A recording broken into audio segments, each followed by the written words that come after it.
Hey, it's Scott Petrak with another episode of the Brown Zone Coverage Podcast. The games are over, but there's still Browns news, a quarterback discussion to have, and NFL playoff predictions to make. Here to break it all down with me is Dave Chudowski of Go, the WKYC Morning News. Chud, how are you? Scott, I'm doing great. It's good to be in the middle of the playoffs again, as we said last week. Disappointing we're not talking about the Browns, but I think watching those games last weekend, you can walk away from those games and have where the Browns stand. And we've talked about it. Mine is, you watch Joe Burrow make plays, you watch Josh Allen make plays, and we can go over all the quarterbacks that are there. And then you watch, Kyler and you think about the teams that don't have elite quarterbacks. We say that all the time, elite. And that's what the Browns are missing. And again, we'll talk about it here again today. And as we've done all year, the question is, can Baker get back, or could he be that guy? And that's just what we don't know. And that's what's frustrating. Yeah, you're 100% right. That point, it really gets driven home probably every year. But this year especially, you watch those games and, you watch Joe Burrow inside your division do what he's doing. Obviously, Tom Brady's Tom Brady, but Josh Allen, the game he had, you watch the games, those two guys, those were both the Saturday games, right? You watch the back-to-back Joe Burrow and Josh Allen, and then you watch Patrick Mahomes on Sunday, and you go, okay, those three guys, or I think they're all younger than Baker, and those are all three guys inside your conference that you're going to have to get past if you want to get to the Super Bowl. And it doesn't mean you can't get there, but it's a harsh reality that says, well, you got to figure out a formula then. And the formula should probably include a quarterback that can compete with those guys. Yeah, boy, you called Josh Allen and the Bills, man. I mean, you said blowout. I mean, you said it. Or I don't know if you used the word blowout, but you said they'd win easily, and they did. Nice job on that. He was incredible. Thanks. And we'll get back to the predictions, but I went 3-3 against the spread. But the two games I felt best about were, and this isn't bragging, I'm just saying it makes me feel better about my picks, is that Bills game, right? I really liked them. And then I thought there was no way the Steelers could play with the Chiefs, right? I mean, those are the two games that, if you had to decide which games, like your confidence picks, those would have been my two games. So at least I felt better about that. Yeah, no doubt. It was, and I feel great about the 49ers pick. Yeah, because right. I just had a feeling, man, with the Cowboys, and I love Debo and I love the Niners, and that was the good one for me. But like you said, we'll get back to all that. I will say though, this weekend, how excited are you when you have two games on Saturday and two games on Sunday, and they're all, I'd say at least they're all great matchups. A couple of them are outstanding matchups. And it's the last weekend where you have, this many games. Because after this, think about it. After this weekend, there's only 3 more games. Your AFC and NFC title games and the Super Bowl. Yeah. This is the best weekend of football because you have the 4 games. And they should be high quality. The championship games are great. But, twice as many games. I love this weekend of football. And I'm excited for all 4 matchups. And I think the Bills-Chiefs is my favorite matchup. But I think all 4 games has the potential to be really good. Yeah, no doubt. Well, we're going to talk a ton about Baker, and this morning on Go, we had his, yep. All right, Scott, we're going to talk a ton about Baker Mayfield. He went on Twitter yesterday and gave his update. We had it on Go this morning on Channel 3, and I talked about it there, and I can't wait to talk about it with you. But we're going to talk a lot about that. So before we do that, though, I just want to hit the Malik Mcdowell situation and your thoughts on that. And that's a troubling situation, no question. Yeah, I guess from a football perspective, let's get out of the way first. It's highly unlikely that the Browns will re-sign him. He was an exclusive rights free agent because this was his first year actually playing in the league. So all the Browns had to do was say, we want to keep you. They've obviously not made the decision not to keep him, but something would have to change for the Browns to keep him, right? They would have to learn something. There'd have to be kind of a revelation of how this could possibly happen. And that's separate from the fact that he could go to jail for a long time, right? I mean, he's one of the charges is whatever, violence against a police officer. I don't know if it's assault or what the actual phrase is. But, so from a football perspective, I thought he played pretty well in his first year. He's a second round draft pick in 2016 or 17 of the Seahawks. He'd been out of football, had a brain injury with an ATV accident, spent time in jail. Browns give him a second chance. He started almost every game, started week one. Like, I felt he had a pretty good year. Not a great year, but I thought he had a good year. He's an imposing guy physically. He's like 6'6", 295, which comes into play when you think about that scene in Florida. But you look out on the field, he's like the easiest guy to find on the field because he just stands out, which is tough to do on a football field of professional players, right? But he does. He stands out. He's that big. I thought he did some things in the passing game. I think he had 3.5 sacks. Anyway, he was penciled in to be a starter next year. And with Malik Jackson, I think he's 32, was on a 1-year deal. He probably leaves. You're going to need 2 new starters from the guys that started this year. And, maybe Jordan Elliott's one of those guys who's a 3rd-round pick a couple of years ago, hasn't done much in his 2 years. Beyond that, you have Tommy Togiai, who's a rookie this year out of Ohio State, wasn't active until late in the year, didn't do much. Those are really your only 2 guys. Sheldon Day's a free agent. He's kind of a journeyman that played and the Browns liked. But, you have a new D-line coach and a new assistant D-line coach because both those guys, Chris Kiffin and Jeremy Garrett, took college jobs. The defensive line is going to look different next year, and you're probably going to need 2 D tackles. And all of a sudden, that's become an offseason priority. It was to some degree because you needed to find a starter. But all of a sudden, if you need 2 guys, you can make an argument it's right up there with, receiver and defensive end.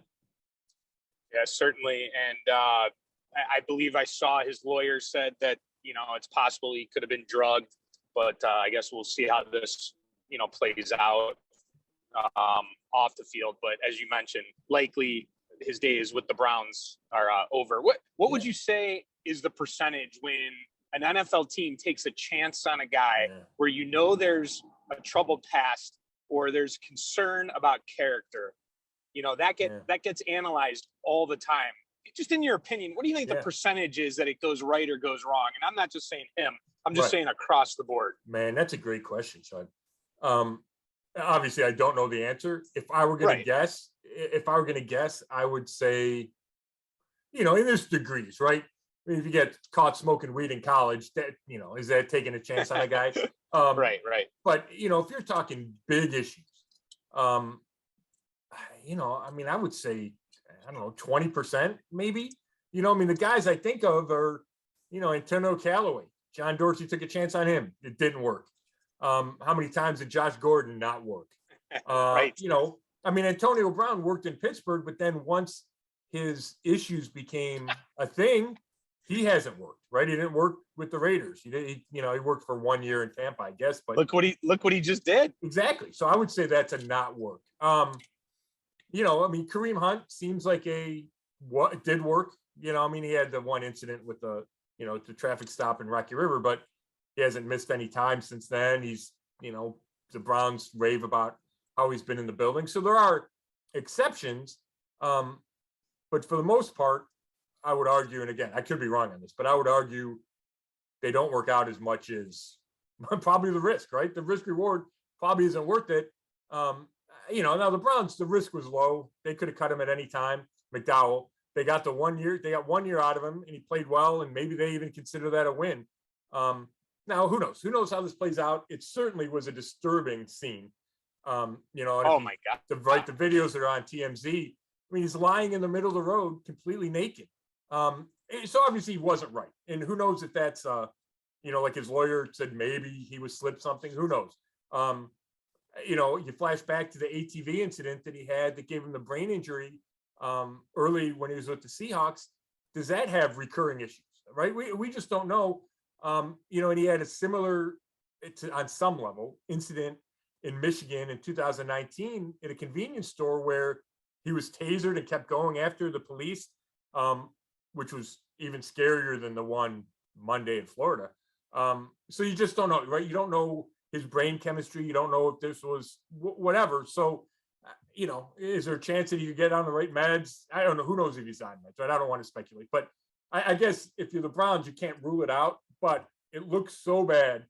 And I would say there's a high probability or some probability he winds up back in jail because he was on parole or on probation. And, you charge a police officer at full speed and, it just doesn't look good. Yeah, no doubt. I think that's a good take by you, good opinion on the percentage. I was kind of thinking the same thing. I mean, if you think 10 guys, 8 out of 10 don't work out, two end up working out. And again, that's just, we're totally just throwing numbers out there. Sure. But I guess the point to my question is, it usually doesn't work. Every once in a while it does, and you agree. Yeah. So which makes you wonder why an Andrew Berry would stick his neck out. And again, the risk reward was really low, so that probably is a big factor in this. And they did research and they vetted him and what have you. So, there's reasons behind it. And maybe I'm just too conservative in this aspect where my gut is always why, and I guess the argument is, well, he started 14 games and played 15. That's why, but then when this happens, it doesn't look good for the organization. Ready to move on to Baker? I am. All right. Before we give opinions and really break it down, I'm guessing if you're listening to this right now, you know what happened with Baker and what he said and how the surgery went. But why don't you just bring everyone up to speed as what went down? Yeah, so he had surgery. What's today? Thursday. We're taping this late Thursday afternoon. So on Wednesday, he had surgery in Los Angeles. The doctor is an orthopedic surgeon. He's the team physician for the Anaheim Ducks of the NHL. So Baker had it. We know he had the torn labrum that he suffered week 2. That's the only thing that the surgeon had to repair. I was told by a league source that, he had the kind of a fractured bone from when it popped out in week 6. They did not have to do anything with that. So it was just repairing the labrum, which is good news. Baker posted the video, said, this is like a first step toward getting back to his true self. Talked about how tough a year it was, thanked people for supporting him, said this is not the end of his story. And then the Browns put out a statement saying they expect the whole process to be 4 to 6 months, fully recovered. They believe he'll do light throwing in April. He'll be able to participate, the expectation, he'll be able to participate in the offseason program on a limited basis, right? That runs April, May, June. And then expect him to be fully ready to go in training camp. So, that's it's a good timetable if you're Baker Mayfield, right? It gets you back to where you need to be. Maybe it keeps you from throwing as much as you normally would, or having, the off-season workouts with some of your teammates, at least early. You could probably do it in late June, July, if you wanted to do that heading into training camp. But, it's optimism coming from Baker, coming from his camp, coming from the Browns. So that's a good sign given, the struggles he had this year and everything he went through this year. Yeah. And he said this is going to make him a better person and, when he gets through this. So here's my take. This is what I said this morning, and I didn't fully I don't have enough time on Go in the morning to break it all down. But this was my take, or how I felt after watching it, Scott. And you do these interviews all the time, and you have to decode what people say all the time, right? Yep. I mean, you're a decoder. I mean, that's what you are. It's true. Like, it's so true. You have to sit there and find things. I walked away after watching that, and I just felt like you and I, we've been doing this a long time. How many times, and I know it's a different age now with social media, and you can do these type of things, but I mean, I've seen so many athletes have surgeries and go through stuff like this, and you don't even hear boo about it. You get a statement from the team saying it was successful, but it's not like a player calls a press conference to say, "Hey, we're going to break down how the surgery went." I walked away. I thought that visual, seeing him like that, was so. I walked away just feeling like there was a purpose to it. Like Baker basically, without saying it, was like, "Look at me." He's got a bandage or wrap or whatever you call it. Yeah. The sling. Yep. Basically, I decoded it as, "Hey, listen, I know I sucked last year. Last year sucked, but it wasn't my fault. I was hurt." Yeah, it's a pretty strong take there, Chuck. I'm not going to say you're wrong. I think, first of all, I'm glad he did it because we want reaction, right? I wanted reaction. I think fans wanted his reaction to it. I was talking to people for 2 days trying to see if we're going to get a statement or word from Baker. Because obviously people were interested in that. So I'm glad he did it. There was a lot of, but, and this is with no judgment. There's a lot of me in it, right? There was a hard year on me and it wasn't easy on me and my family. It's a first step. I'm trying, I'm looking at it, but this is not the end of my story. But I get that because he's the one who went through the surgery. Right? This is an individual, personal thing that Baker just went through, as was the season and the injuries in the season and the struggle. So I understand that. I do think part of it's just the age of social media. It's so easy to do nowadays. But, it is an interesting thought you had. And I think the quotes that you and I have mentioned out of his, minute and 9-second video, I do think they speak to, hey, yeah, there's a reason I was bad in 2021. And I expect to be back to myself in 2022. And we can debate how much in reality is because of the shoulder, right? How much of his struggles were because of the shoulder. But I'm certain that he wants to put a high percentage on that, because if not, then you have other things to worry about, right? But if he can say, hey, it was my shoulder, then you can kind of start fresh, have a clean slate going into 2022 and hope to get back to where he was at the end of 2020 when he was playing at a high level. Yeah, and again, I don't think Baker in his mind actually thinks that he sucked, but he knows that and he admitted it was a rough year and things didn't go the way he felt. But that's just the way I walked away feeling from it, is like he wants everyone to know, because we heard every week how he was healthy enough to play, and that was his decision to play. Right. It was Stefanski's decision to play him. And, we heard every week he was healthy enough to play. But again, no one ever truly felt that he looked 100% healthy. So I just thought that was a strong message for him to visually. He could have made a statement, sure, in words, kind of like he did the day before, that, hey, I'm about to have surgery. Right. So I just felt, and again, like you said, it was nice that we were able to see him. But I also just feel like this is also him, and you kind of touched on this, and you did, and it's just basically him saying, listen, I'm not done. Yeah. And he needs to protect, I don't want to say his brand necessarily, but I mean, he probably feels like, listen, they didn't give me this big deal. And he's continuing to have to prove himself. And he's basically coming out and just saying, listen, I'm not done yet. The story is not over. Yeah, I think you're 100% right. And you're right. The visual of him in the sling and the tank top, I think it's strong. And I think he's probably trying to make a point with that. I think you're right. I think there's probably a sense, either with him or with his people, that, hey, it's not guaranteed he comes back to the Browns next year.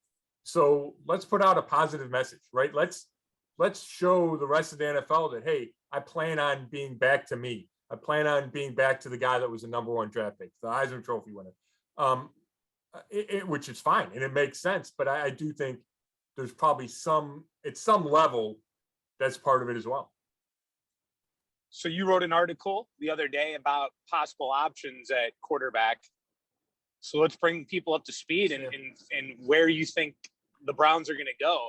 I was thinking a lot about it. I mean, it's hard for me to imagine them thinking they can draft a guy that could just step right in and lead this team to the promised land. And then, it's like you do have a guy in Baker Mayfield that did take you to the playoffs. So, it is possible. He's done it.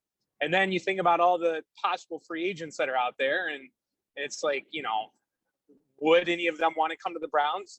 I guess my question is, if it's not Baker, who is it? Yeah, I would say that, first of all, I think the default is Baker, right? For many of the reasons you mentioned, the fact that they picked up the 5th-year option on his rookie contract for 2022, which is guaranteed for almost $19 million, right? So you're paying a guy $19 million. It would make sense that he starts a quarterback for you. I'm not sure it will be easy to find an upgrade, right? I guess that's the bottom line for me. If you're Andrew Berry and Kevin Stefanski, I think you say, okay, if we can do better than Baker, let's go do better than Baker, because he didn't play well. We're not guaranteed that he will play well. He's been inconsistent throughout his career. So if we can find somebody at the most important position in all sports who's better, let's go do that. But that's easier said than done, right? I don't think Aaron Rodgers is coming here. I'm not sure he leaves Green Bay. I don't think Russell Wilson's coming here. Now, if they are, or if they're willing to, and you can figure it out, then yes, then obviously you go get those guys and you move on from Baker.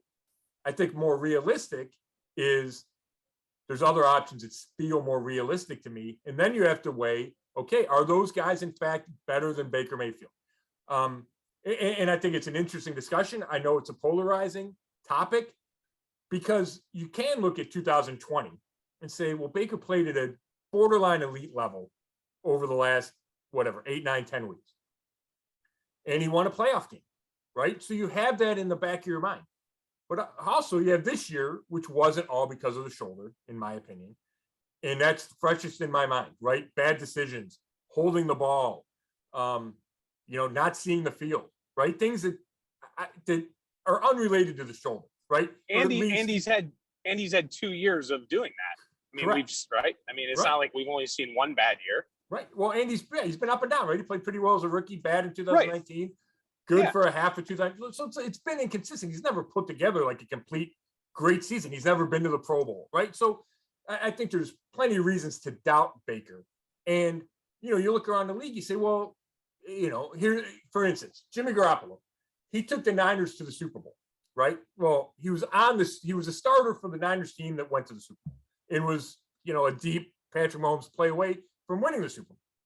Well, Kyle Shanahan, the coach, is already ready to move on from him. He traded up to draft Trey Lance number 3 last year.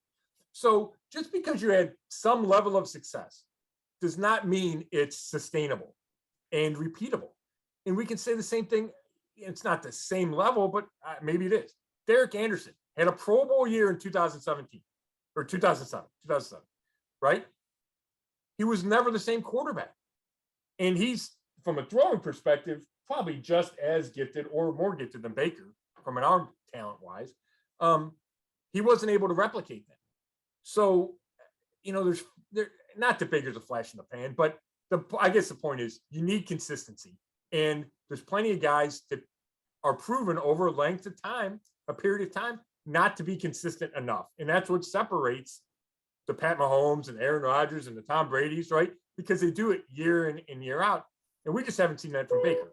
So having said that, I would say, we can break down the options, right? I'm with you. I don't think they draft a guy at number 13. Could they draft a guy in the second round and have him as a backup plan if Baker fails in 2022 and maybe this guy's the answer in 2023? I think that's a possibility. I'm ruling out Deshaun Watson, Russell Wilson, and Aaron Rodgers for a variety of reasons. So then, to me, it's a guy like, is Kirk Cousins an upgrade? Similar system. He knows Kevin Stefanski. Minnesota just blew it all up they fired their coach, they fired their GM. He's in the last year of his contract.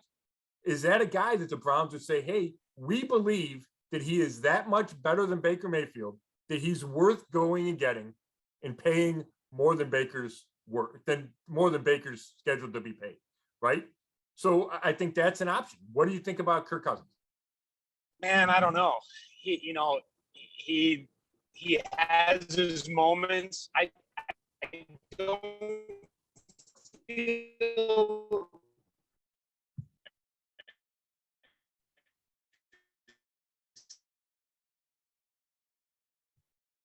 that going to be all right. Yeah. So what do you think about Cousins? Yes. I'll tell you, Cousins, I'm back and forth. I mean, he's definitely showed that, he can be a winner. And yeah, Scott, I definitely have mixed feelings on him. I think he's up numbers. I don't know, though. I feel like the chance, like if you've watched him enough, it's like he's always like a yard short or a play away for being great. And I feel like he's a guy that would come in and probably win you some games and have you there. But I think at the end of the day, you'd be breaking down why he just can't get you over the hump. And then you'd feel like you're back at the same spot. I don't know. It just seems like Minnesota underachieves in many ways. They have a ton of talent there, and I just can't figure it out. And do you remember? Wasn't it him where he walked up under the guard instead of the center? Yeah, that was one. Yeah, he did that one. Yeah, I think. I think. Yeah, I mean, you make a good point, Chud, with all those things. And I talked to Kurt Warner earlier this year, and Kirk Cousins was one of the guys he brought up, kind of with the comparison to Baker, that maybe you get to a point with a guy and you just know he's not good enough to get you where you need to go, and that's winning a Super Bowl. And he said Washington made that decision with Cousins, right? They kept franchising him and paying him a bunch of money, but they were never convinced that he was going to take him to a Super Bowl. And then Minnesota paid him a bunch of money. He's obviously never taken them to a Super Bowl, puts up good numbers. I do think he's an upgrade over Baker. And the question is, how much of an upgrade is he worth if you'd have to trade something to get him? Is he worth the money you'd have to pay him? I think straight up, he's better than Baker, though. So I think that's an interesting discussion for the Browns to have. And I do think he'll be available. Another guy, go ahead. Well, I was going to say, what about Garoppolo? I mean, the guy just wins. I mean, maybe Shanahan just doesn't feel he's the right guy for his system, but I mean, he continues to get it done, right? Well, he continues to win games, and I will not devalue quarterback wins. It's a stat that gets debated. I do think there's merit to that stat, and I think there's importance to that stat. Having said that, he's a flawed quarterback. And you saw the ball get away from him in Dallas, right? The interception that gave the Cowboys a chance to come back when the 49ers had the game. I flash back to that Super Bowl run the 49ers made. He doesn't make a throw or two in the Super Bowl. That's the difference in the game. Was it the championship game where they threw it like 8 times because Shanahan just said, we're going to run it, and I don't really trust my quarterback. And that feels a little bit like Stefanski and Baker. I'm not convinced that Garoppolo is an upgrade to Baker. And I know there's people that study film and have studied film of him more than I have, Garoppolo, that is. And there's head-scratching decisions, not seeing the field right when you need to, big mistakes that come back to bite you. So you can make an argument that he'd be an upgrade, and he's certainly interesting. And if he wins in Green Bay this weekend, that's another feather in his cap. And then, do the 49ers even move on from him? But of the 3 guys I'm going to talk about in this group, which is Cousins, Garoppolo, and then Derek Carr, Garoppolo is the one that I'm not convinced is even an upgrade over Baker. Wow. Are you telling me you're pro Derek Carr? I would trade for Derek Carr in a heartbeat. I think he is an upgrade over Baker. I think he's a borderline top 10 quarterback. He can throw the deep ball. I think he's smart. I love how he leads, and I think that was on display all season because Vegas had a tumultuous season, and he was out front leading. Fumbles too much. I have questions about him playing in the cold, which obviously we know that that's important in Cleveland. But I think he is. Yeah, I think he is. I don't know. Significantly, might be too strong. I think he's clearly better than Baker, or at least how he's played clearly better than Baker has played at any point in his career. He was an MVP candidate a couple of years ago before he broke his leg late in the season. I just really like Derek Carr, and I think if you could get him, and who knows, right? They fired their GM, Mike Mayock got fired. Who knows? Do they bring in Jim Harbaugh and he wants to start over, right? That's completely possible. I think Carr would be a great fit in Stefanski's system. I think he's athletic enough. I think it would be a no-brainer if you could do it. Now, it depends on, how you could make the money work, and he would need a contract extension. How much would you have to give up? Other teams are going to be interested, right? The Colts need a quarterback. Steelers need a quarterback. There's plenty of teams that need quarterbacks. But if the Browns could get Derek Carr for a price that was acceptable to Andrew Berry and Paul DePodesta, I would do that. do you have Carr's numbers in front of you, or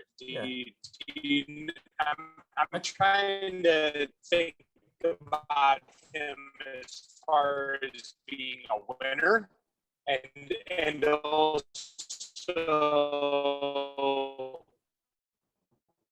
touchdowns. I know he throws a bunch of yards, but I feel like the touchdowns aren't always there. Yeah, let me look it up, Chud. Hey, we're still recording here.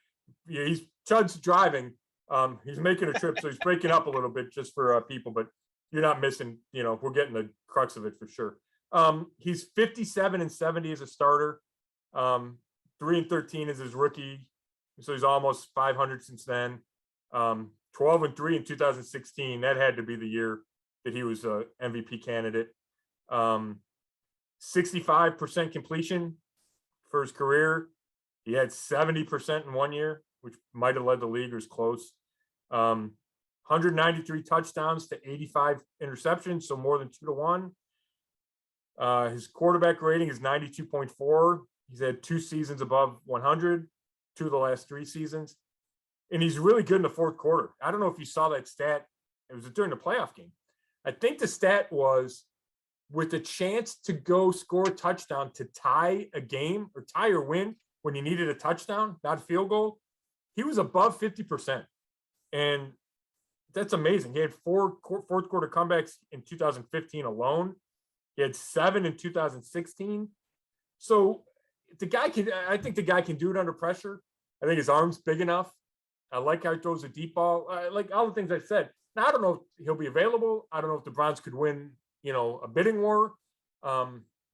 Maybe they just want to go with Baker. But of all the quote unquote realistic options out there, he's at the top of my list. You got me in my back on? Yeah, you're good. Sorry about that. Boy, I'll tell you, I've gone back and forth on him over the years. And I think that's, I need to really, really think about it longer before I make an official yay or nay on him. Because I was leaning towards nay, but you make so many good points that, I think you've sold me, but I need to think about it more. And that's funny. Back to Garoppolo, while I totally understand the deficiencies and all those things that you said about him, there's just something about a winner. Yeah. And there's something about, I just feel like they could plug him into the system with their running game and their offensive line. And I just feel like it might mesh. And that's all I'm thinking about. Whereas, I just don't know. I'm trying to visualize Carr as the Browns quarterback. Yeah. And I need more time to really analyze that, Scott, before I give my okay on it. I hear you. That's fair enough. That's fair enough. And you're right about Garoppolo fitting in with this system. I mean, Shanahan runs almost the same system as Stefanski does. So it would not be difficult. They'd be running the same stretch plays and the bootlegs. So there would not be a big learning curve at all for Garoppolo. Real quick before I get to the last category of quarterback talk, you said yay or nay, and it just reminded me, my wife hates when I say yay or nay. Like if I give her an ultimatum, are we watching this yay or nay? I am no longer allowed to say that. She doesn't like it. But the last category of guys, right? You have the draft picks, you have the quote unquote upgrades, right? You probably have to trade to get these guys, the 3 we just mentioned. Then you have, okay, what about a guy that can come in? Baker's still your starter, but he gives you an option. He gives you a plan B if Baker struggles again. A guy like Mitch Trubisky, who we know is a number 2 overall pick, had good and bad moments in Chicago, backed up Josh Allen in Buffalo this year, but it's a 1-year deal, so he's going to be free agent. So you don't have to trade anything for him, right? You just get him. Marcus Mariota, former number 2 overall pick like Trubisky. He's backing up Derek Carr. He can come in, and he's a guy that I think you can say it's not a competition. Baker's the starter, but if you need to make a move, you have a guy that has some upside and has some starting experience. And it's similar, and people have talked about this. It's similar to what the Titans did when they had Mariota. Mariota went into his 5th-year option without a long-term extension. And there's only been a couple of guys to do that who have not been extended when they go into the fifth year. It's Mariota and Jameis Winston, both in that same class. Winston was one, Mariota was two, and Baker's entering the same thing, right? He's going to enter his fifth year without an extension. Well, Mariota played 6 games and was benched for Ryan Tannehill, who had started in Miami, was a former top 10 or 12 pick. And the Titans traded for him. I think they traded it. I think they traded for him to be the backup, knowing that, well, if Mariota busts out, we have another option. And then Winston played out his fifth-year option, started all 16 games, and then Tampa Bay moved on from him and wound up going to get Tom Brady. So neither of those guys signed extensions. That doesn't mean Baker can never sign an extension with the Browns. Doesn't mean they can't franchise him. But if you're looking at history, in the last 10 years since they've had the fifth-year option on the rookie contract, they're the only two guys to play it out, and then neither of them were brought back from their team. But what do you think of an option like that? A Trubisky, a Mariota, a Teddy Bridgewater, who would clearly come in as second fiddle to Baker, but have starting experience and you could turn to if necessary. Those are the 3 options. Those are the 3 guys that I think are the best fits for the Browns. I like this option. And Baker's 19 million. Is that right, Scott? Yep. 18, 19 just million? under 9, just under 19. Just under 19. So you go with Baker. I like that. Perhaps he shines and you get the best out of him and he wins and everything's great, right?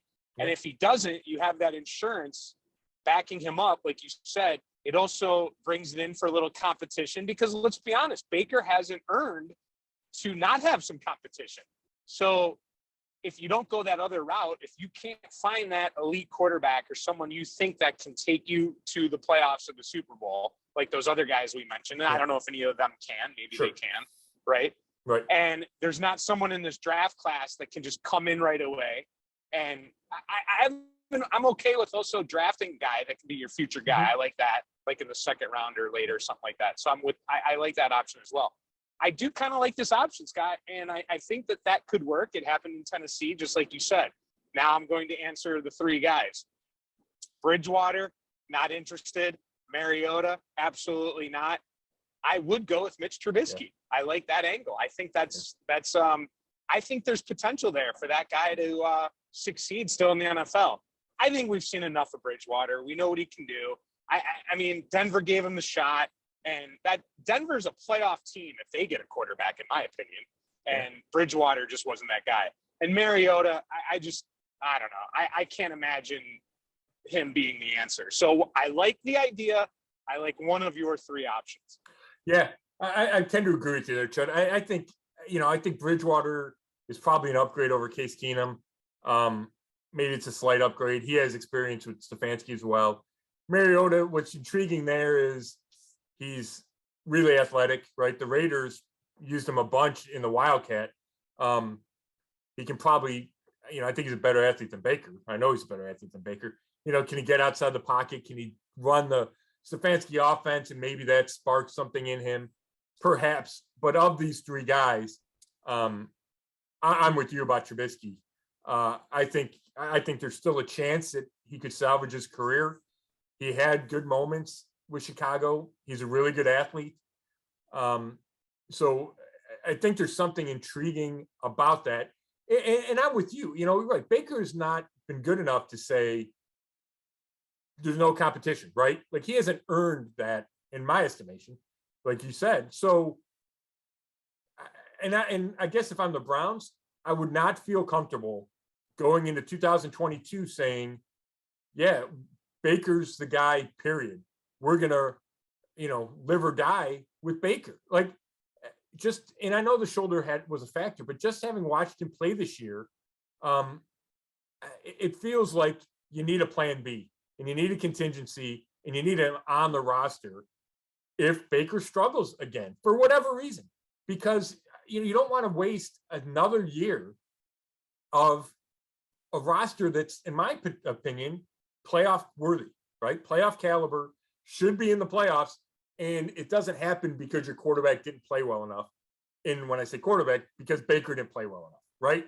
So if you said, hey, we're just running it back with Baker and Keenum, and Baker struggles again, and Keenum's not really an upgrade, then it feels like you just wasted 2022. And not that Trubisky would necessarily be the answer, or Bridgewater, or whoever that guy would be. I mean, Jameis Winston could be in that discussion. Is Gardner Minshew in that discussion? My point is, I would like the plan B. I really would. And if that comes from the second or third round of the draft, I could live with that too. And what do you think, Chud? Are you comfortable with just saying it's going to be Baker and Case Keenum next year? And no, right? No, okay. no, I'm not. And it goes to show you talk about you don't want to waste another year. That's the NFL. I mean, you either have a quarterback or you don't. And I heard you on Baskin and Phelps the other day. Nice job, by the way, as always. And you had mentioned that you said something about teams searching for quarterbacks and you watching the playoffs. And you know what? Maybe that's part of what I said at the beginning. I was osmosis. I was thinking about what you said on Baskin and Phelps, and that's what got me thinking about it. If you have a quarterback, it just shows the difference between the haves and the have-nots. And what a story that would be. The kid from Mentor comes to the Browns. Oh, could you imagine? Well, right. I mean, and there'd be a lot of pressure on LeBron. it. Yeah. I mean, there'd be a lot of pressure, but I mean, he was the number 2 pick in the draft. I know some people within the organization liked him then, right? I mean, Myles Garrett wound up being the pick, and Trubisky looks like a bad pick when you consider Deshaun Watson and Patrick Mahomes were picked after him, right? But thank goodness they did what they did. Right. But it wasn't I guess the point, like the fact that the Bears traded up a spot to get him was bizarre, but drafting him was not bizarre. And him being the number 1 quarterback that year was not bizarre. I mean, I watched a lot of film that year because the Browns needed a quarterback, and and I liked Mitch. I mean, it wasn't a no-brainer to take him, but he was in that discussion. I'll tell you what, and this is a black mark on my scouting resume, I did not like Patrick Mahomes. Everything was off schedule. Like, you watch him play, and it was like I couldn't even visualize him in the NFL because it was just frenetic, and he's running around like a crazy person. Kind of reminded me of Johnny, right? Everything's weird and not on rhythm and on schedule. And he turns out to be, a future Hall of Famer. So I was completely wrong about that. The Chiefs hit it on the head. My point is, coming into that draft, I mean, teams passed up on Mahomes, right? The Browns passed up on Mahomes. And if you knew it was going to be Patrick Mahomes, you take him ahead of Myles Garrett. So in what winds up looking like a good quarterback class, it was not ludicrous for the Bears to take Mitch Trubisky, which means he had plenty of good film coming out of Carolina. Scott, you said about your wife, she doesn't allow you to say yay or nay. Yep. As your podcast partner, I will no longer allow you to bring up Johnny Manziel. Okay, fair enough. Please don't do that again. Fair I'm kidding. Interesting points on Mahomes. I don't think you were alone on that. And, I mean, that there's plenty of quarterbacks that in college people don't peg and they come out to be incredible in the pros. So it happens. It's just finding that guy. Exactly. Yeah, exactly. So, well, cool. Are we ready to talk playoffs? Or? Yeah. Do you have the spreads in front of you, or do I need to find them?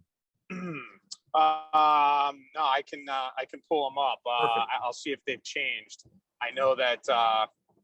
So we got the first game is Titans at home -3.5 over the Bengals. Second game, Packers -5.5 over the 49ers. Then you got the Buccaneers -3 over the Rams, and the Chiefs -2.5 at home over the Bills. So that's pretty much been this. I've seen, I'd say half a point or a point on some of those, but that's pretty the way it's been all week. Yeah. For the most part. But before we get to the picks, last week, what'd you think? It was. I thought it was for the most part exciting. There was a couple games that were blowouts, but it was a good week. It went well. I thought so. I mean, you had a great week picking, Chud, but people were complaining that there were a lot of lopsided games. Like, that didn't bother me. Yeah, I thought the games were exciting. I think they were close enough, late enough, right? It didn't bother me. And I will say I did not watch. I turned off the Bills game at some point because it was Saturday night. we watched a bunch of football already, and it was 28-0 or whatever it was at halftime. And my wife was stunned. I said, "Hey, we can actually watch something else because we know how this game's going to end." But I stuck with. I watch every other game. Right. I watch every other game. Yeah. The only one that I thought was kind of the Eagles Buccaneers. Just that the Bills one, I just liked seeing them pour on points. That was kind of fun. And then I had to go to bed halftime of the Steelers game, so I didn't see the second half. But other than that, I saw watching it or listening as well. I mean, it was it was somewhere in the vicinity. Yeah, the Cowboys was my. Yeah, well, that was your pick, right? I mean, that was your pick. The Niners, you liked them, and I understood that. I just thought Dak was going to play well, and he didn't.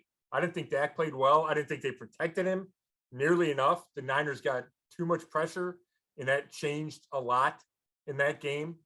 Of course, they still have a chance at the end, right? And that what a crazy finish. But that was a good terrible pick by you. Play. Yeah, but that was a good pick by you. I was stunned. Like 8.5 for the Eagles. I thought they'd be able to run it.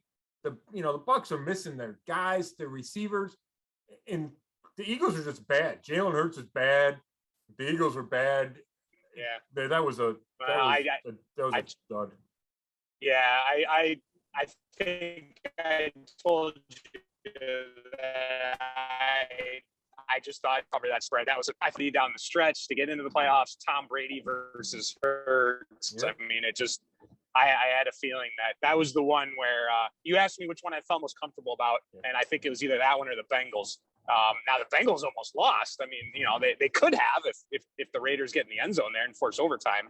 So that one, I thought the Bengals would win by more. So I was a little bit off on that. They did cover though. Yeah. But yeah, I ended up going 5-1 against the spread. I wish I was in Vegas betting, Scott. Oh my gosh. No kidding. That's huge. 5-1. My only loss was the Steelers, and they were up 19.5 to nothing after. but obviously the Chiefs just poured it on. And then I went 6-0 straight up. Yeah, that's impressive, Chud. It was a nice week, no doubt. Now this week I'll go 0-4. Yeah, it's gonna happen. Oh, I mean, it's bound to happen. I'll tell you what. There's not a game that I love the spread. Like there's not a game I look at and go, "Oh my gosh, I know exactly who I'm going to pick in this game." Yeah. I think, which tells you why, which points to I think they should be really good games. They're all close. I mean, the Packers game is the biggest spread at whatever 5.5 or 6. The one I'm surprised about, I'm a little surprised that Tennessee is whatever it is, 2.5, 3.5 over Cincinnati. 3.5. Yeah. Yeah, I'm a little surprised at that. And I haven't completely decided where I'm going to go with these. We're going to have to make that decision next couple of minutes. But right, like when I was in my head, like you kind of pick the spreads ahead of time. I thought the Bengals might have been favored by a point or two, and maybe that's prisoner of the moment. I saw him play Saturday. I know Derrick Henry's supposed to come back, and that could change. The Bengals are dealing with some injuries, so I get it. There's some matchup problems there. But Joe Burrow and Jamar Chase look pretty darn good. Yeah, it's Henry back, probably home field, top seed, and also let's be honest. I mean, the Bengals didn't. I thought the Bengals would win by more, and I'm not sure where I'm going on that one either, which makes it tough because that's our first pick. Yeah. But I'd say there's one game where I feel somewhat comfortable on the spread. And it hurts me because I love Debo and the Niners. Yeah. But I would say just because the Packers haven't lost at home this year, it's going to be like 2 degrees. I just think that Aaron Rodgers, somehow in the end, they cover that one. Again, though, I wouldn't be surprised if next week we're talking and the Niners won. Right. Because I think every game could go either way. I don't think there's a guaranteed. But if I had to pick one, that's probably the one that I would say closest to. I agree with all that. I like I agree with you. I know there's matchup issues there too, right? You look at the Niners can run it, and the Packers aren't great at stopping the run. Do they load up the box to try to make Jimmy G beat you? Probably. I love the Aaron Rodgers, Jimmy Garoppolo discrepancy, right? So much comes down to quarterback play in the playoffs.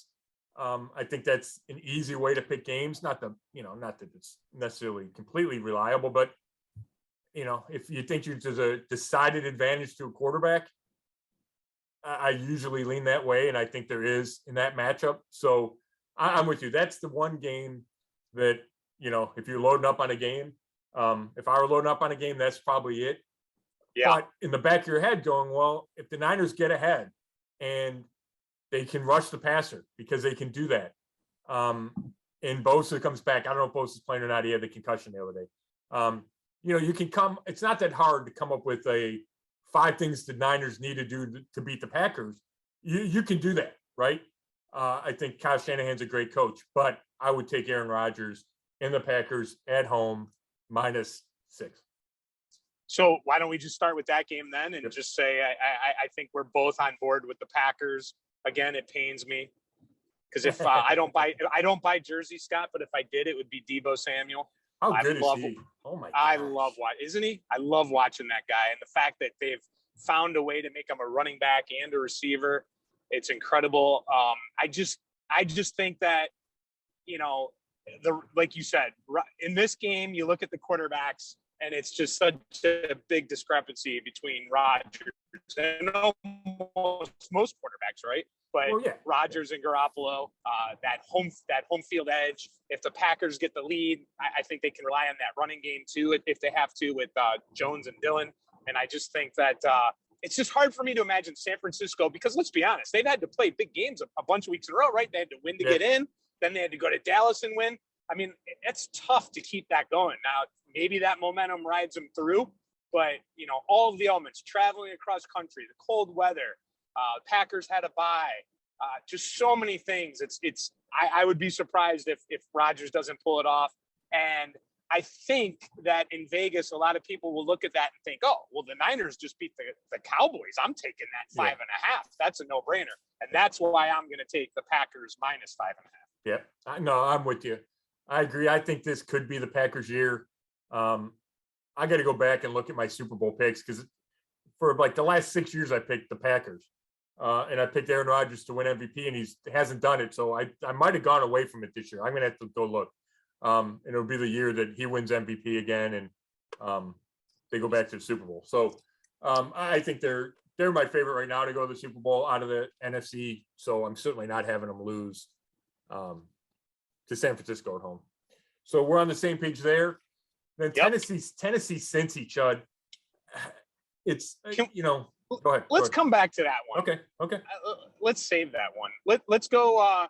Let's go the other NFC game. Let's go NFC, then AFC. How about that? Yeah. Okay. So we got LA, the Rams at Tampa. Yeah. You said it was 3 points. I think it was. Yeah. Let me look again. Tampa Bay -3. Yeah. I have a feeling that Tampa is going to get knocked off. And maybe that's blasphemy with Tom Brady. And I'm not seeing this game. I mean, before the Super Bowl. Maybe it's blasphemy with Tom Brady. Should never pick against him. He's having an MVP caliber year. They've had a lot of stuff to deal with. Chris Godwin's not playing. Obviously, Antonio Brown's not playing. Fournette might be back this week. Didn't play last week. It just felt like Tom Brady was frustrated with his receivers. Outside of Mike Evans, you look around and it's guys that he doesn't have a lot of experience with, maybe a lot of confidence in. And that's tough for him. And if you're the Rams and you can put pressure on the quarterback, which they can with Aaron Donald and Von Miller and Floyd's out there too, right? And I know Tampa Bay's got a good offensive line, but Wirfs went out last week. It feels like a matchup issue for Tampa. Jalen Ramsey can lock down Mike Evans. So then where does Brady go with the ball? Probably Gronk, right? So if you're the Rams and you put a lot of guys on Gronk and make him go somewhere else. Not that Tom Brady can't do it. And, the one thing I think is in Tampa's favor, besides being at home, the Rams played Monday night, and then they got to fly cross country and play Sunday, right? So it's a little bit of a short week. But I'm going to take the Rams. I like I like getting 3. I don't love is Stafford capable of throwing 2 picks and costing them the game? Yes.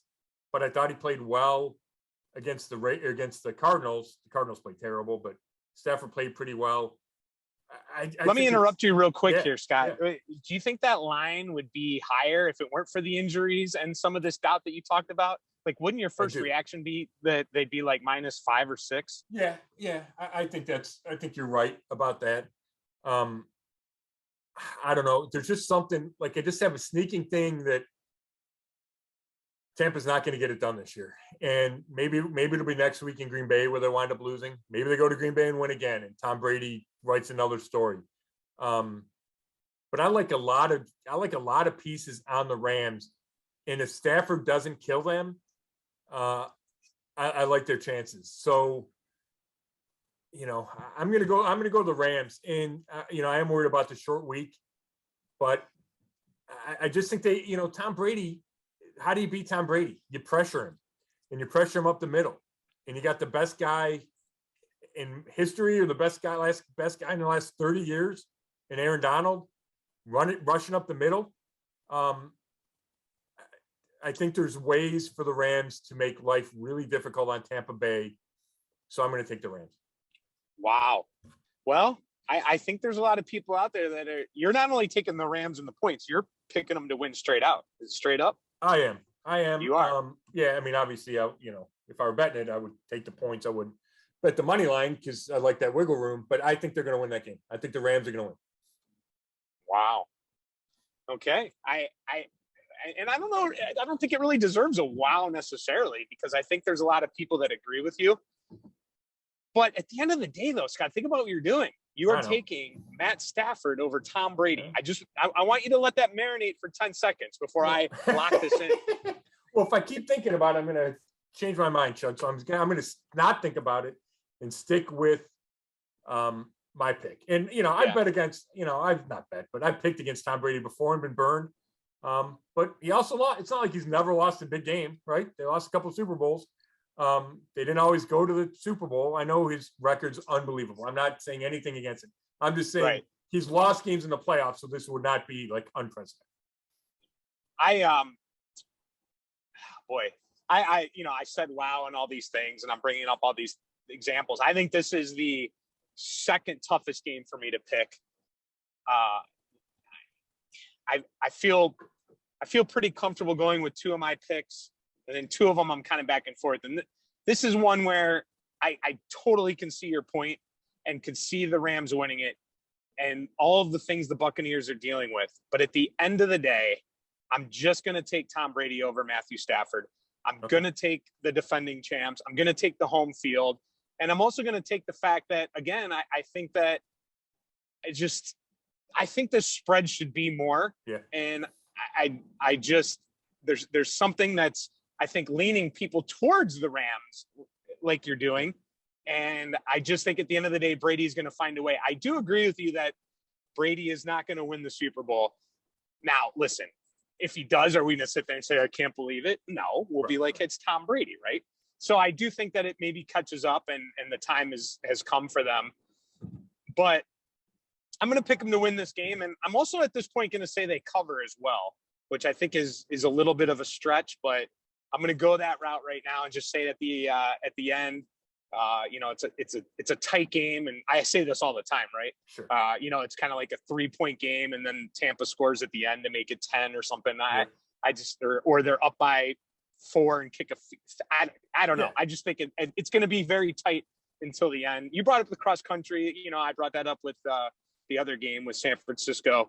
I could see the Rams that, if you watch them a few times this year, they kind of like beat themselves at times. Yep. And I could see that being the case in this one. So I'm going to go Tampa.